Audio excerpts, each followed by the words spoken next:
Hello everyone, welcome to another video. In this video, I will show you how to add Grammarly to Google Docs. So first of all, what you need to do is you need to either go on a Grammarly's website, grammarly.com/browser/Chrome, and then here you can add Chrome.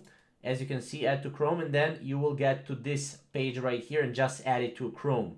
What you can also do is you can also go here and just type in Grammarly Chrome extension, and then here you will have this right here. So just click on the second link and you will basically be brought to this right here. As you can see, it works very right, and you can see the Google Docs image right here.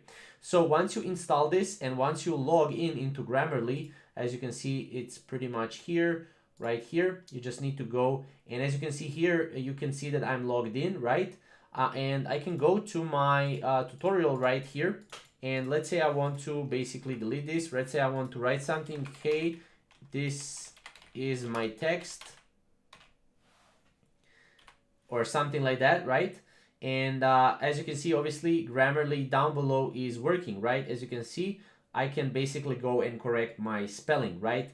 Or I can add it to dictionary, right? So here I can open the Grammarly, and as you can see, I have everything right here from Grammarly. So this is pretty much how to add Grammarly to Google Docs. If you have any questions or maybe comments, you can comment down below, and we'll see you in the next video. Thank you guys for watching.